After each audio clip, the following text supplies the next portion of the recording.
실존하다라는 말을 라틴어로 직역해서 그대로 옮기면 바깥에 서다라는 그런 뜻이라고 합니다. 그 자리에 머무는 것이 아니라 밖에서 자기 자신과 사물을 바라보는 것이죠. 즉 자신의 실제 모습은 자기가 늘 반복하는 일상에서 벗어날 때에야만 비로소 파악이 가능하다는 것입니다. 그래서 많은 사람들이 여행을 떠나면서 어떤 이야기를 합니까? 그 목적이 자기 자신을 찾기 위해서라고 말을 합니다. 사실 저는 이런 말을 들었을 때 잘 이해가 가지는 않았습니다. 왜냐하면 여행이라고 하는 것은 저에게 있어서 보고 싶은 것을 보기 위해서, 또 먹고 싶은 것을 먹기 위해서 지루한 일상을 탈피해 신선함을 경험하기 위한 어떤 유흥의 도구라고 생각을 했기 때문입니다. 그런데 이 말을 듣고 보니 정말 여행이 자신을 찾는 일이 될 수 있겠구나라는 그런 생각이 들었습니다. 왜냐하면 일상뿐만이 아니라 여행이라는 기존에 늘 반복하는 상황의 틀에서 벗어난 곳 가운데에서 반응하는 어떤 저의 모습이 숨겨진 저의 또 다른 새로운 모습이 일부이기 때문입니다. 그렇게 그런 과정을 거치고 나서야 실제로 내가 어떤 사람인지를 좀 더 정확하게 파악할 수 있게 되는 거죠. 이것은 욥의 인생을 왜 우리가 쉽게 납득하고 이해하기 어려운지에 대해서 알려줍니다. 왜냐하면 우리 역시나 우리가 기존에 가지고 있던 세계관을 가지고 그 사람을 재단하려고 하기 때문입니다. 즉 욥의 인생은 일반적인 우리가 가지고 있는 신학적인 세계관 안에서 바라보는 것이 아니라 그 밖에서 이해하려고 할 때 그의 삶이 우리에게 제대로 파악되기 시작하는 거죠.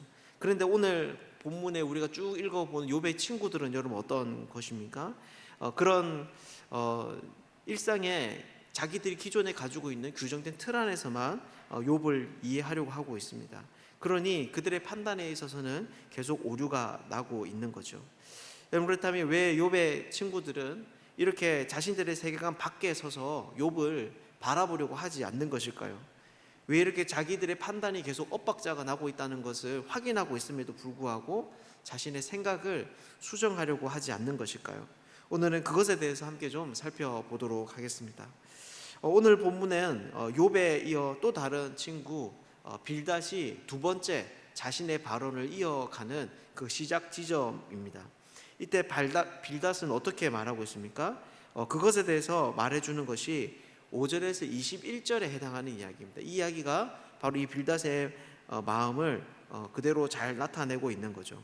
이것은 크게 5가지 부분으로 나눌 수 있는데요. 우리가 한 부분씩 좀 이렇게 스쳐 지나가면서 무엇을 의미하는지를 살펴보도록 하겠습니다.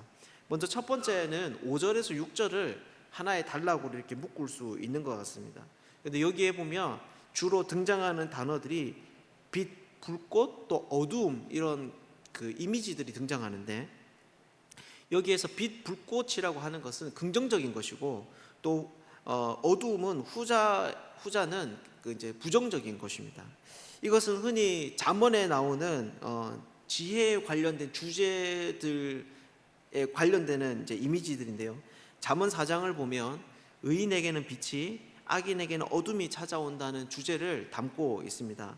여러분, 그러니 이것이 무슨 말입니까?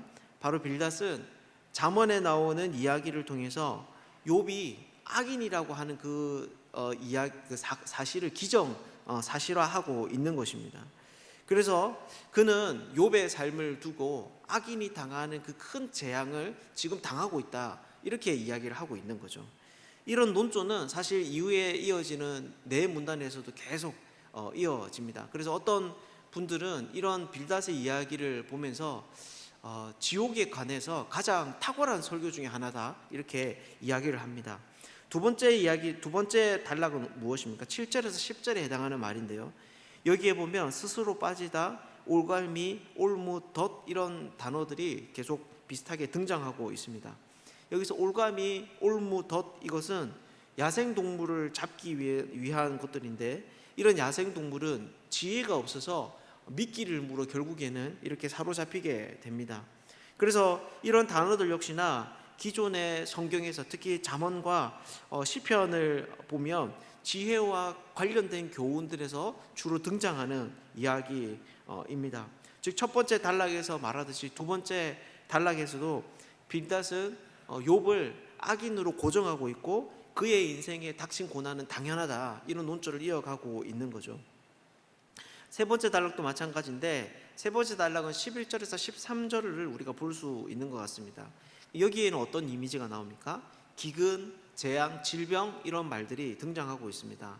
그런데 11절을 보면 무서움과 놀라움이라고 하는 말도 함께 나오고 있는데 이것은 악인과 연결되는 중요한 특징들 중에 하나입니다. 사무엘사, 욥기, 시편 등을 살펴보면 이런 기근, 재앙, 질병들은 악인들, 특히 무서움과 놀라움을 가진 그런 무지한 자들과 연결을 지어서 설명을 하고 있는 거죠.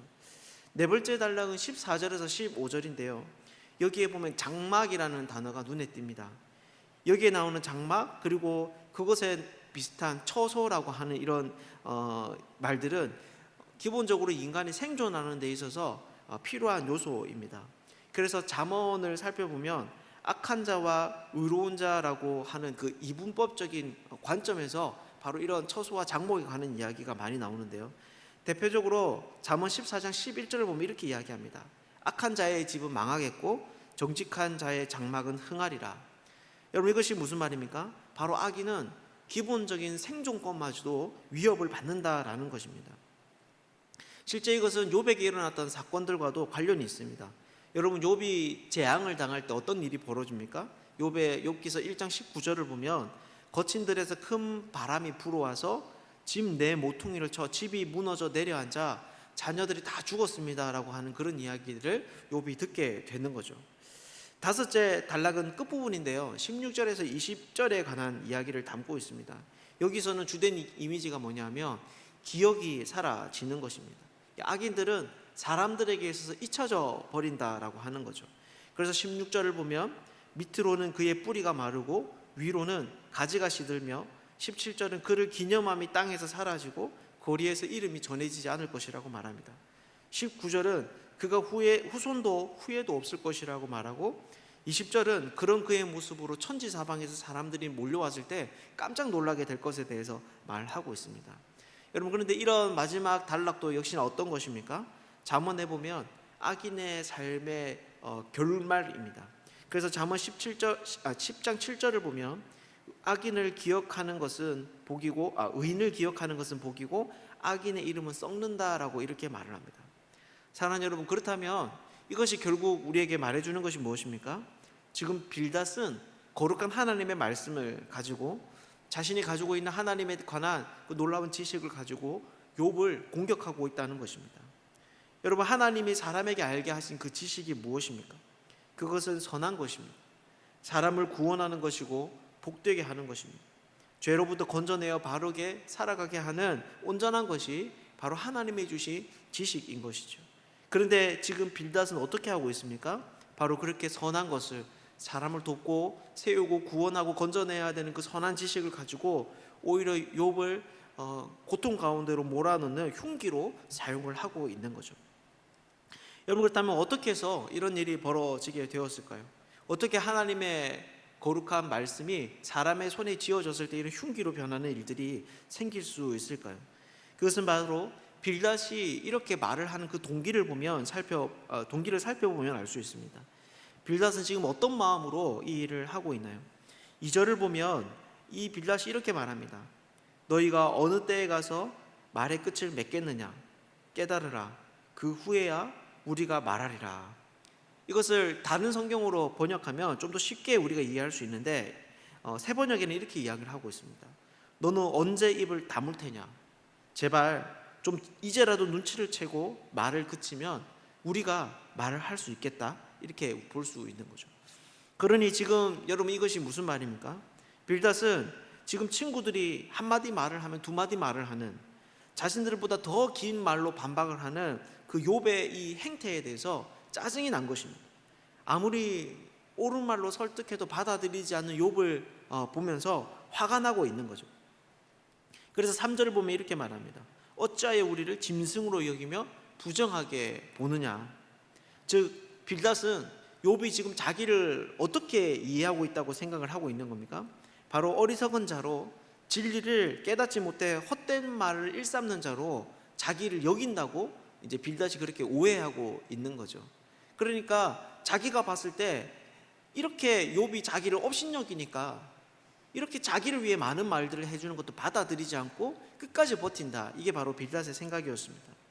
여러분, 이쯤 되면 여러분, 이것은 어떤 상황입니까? 바로 감정 싸움이 되는 것입니다. 즉 빌닷의 태도는 욥을 위로하는 것이 아니라 그로 하여금 자신의 말을 받아들이기 하기 위한 논쟁이 되어가고 있는 거죠. 빌닷은 더 이상 욥에게 있어서 친구가 아닙니다. 빌닷은 범죄자로부터 자백을 받아내기 위한 고압적인 언행을 일삼는 검사의 위치에서 바로 욥을 바라보고 있는 것입니다. 여러분, 그렇다면 왜 빌닷이 이렇게까지 격하게 반응하게 되었을까요? 이런 빌닷의 태도의 근본적인 이유를 나타내는 것이 바로 4절의 말씀입니다. 제가 한번 읽어드리겠습니다. 울분을 터뜨리며 자기 자신을 찢는 사람아, 너 때문에 땅이 버림을 받겠느냐? 바위가 그 자리에서 옮겨지겠느냐? 여러분, 이것이 무슨 말입니까? 쉽게 풀어서 말하면 이런 것입니다. 욥, 너는 내가 생각하는 것만큼 그렇게 가치로운 존재가 아니야. 너는 마치 이 세상에 질서가 틀렸다는 듯이 말하지만 너는 그렇게 말할 만큼 힘이 있거나 귀중한 존재가 아니야 라고 하는 것이 바로 여기에 담겨져 있는 것이죠. 즉 빌닷의 마음에 없는 것이 여러분 무엇입니까? 바로 사랑입니다. 빌닷에게 있어서 욥은 비록 친구였지만 그 욥이라고 하는 그 한 영혼의 가치와 무게에 대한 감각이 바로 이 빌닷에게 없었던 것이죠. 이것이 바로 빌닷이 거룩한 하나님의 말씀을 흉기로 삼게 되는 이유입니다. 이것이 바로 자신의 세계관 밖에서 욥을 이해하고 받아들이려고 하지 않는 그 빌닷의 근본적인 문제였던 것이죠. 사랑하는 여러분, 이것은 오늘날 우리들도 마찬가지입니다. 어쩌면 우리는 빌닷의 모습을 보면서 너무한다고도 생각할 수 있습니다. 하지만 우리 역시나 사랑 없이 상대를 대하게 될 때 발도 빌닷이 했던 그 일들과 동일한 일을 반복할 수 있는 거죠. 그래서 성경은 우리에게 뭐라고 가르칩니까? 사랑이 없으면 울리는 꽹과리와 같다고 말합니다.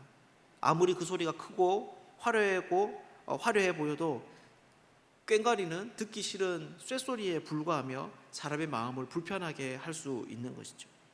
정말 사랑이 있는 사람들은 상대방의 사람이 되려고 합니다. 나 자신이 상대방의 사람이 되어 그의 이야기를 듣고 상황을 받아들이고 그 사람을 이해하려고 하는 것이죠.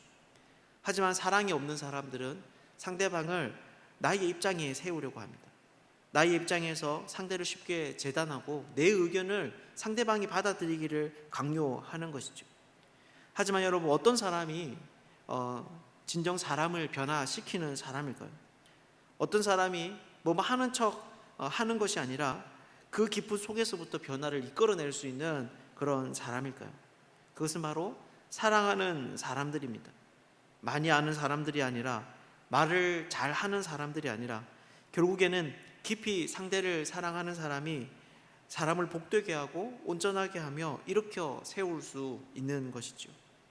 오늘 하루 우리가 무엇보다 사람을 사랑하는 사람으로 살 수 있기를 결단할 수 있으면 좋겠습니다. 그래서 상대를 있는 모습 그대로 바라보고 용납할 수 있으면 좋겠습니다. 이 자리에 있는 우리 모두가 가는 곳곳마다 하나님이 가지신 그 위로를 드러낼 수 있는 복된 사람들 되시기를 주님의 이름으로 축복합니다.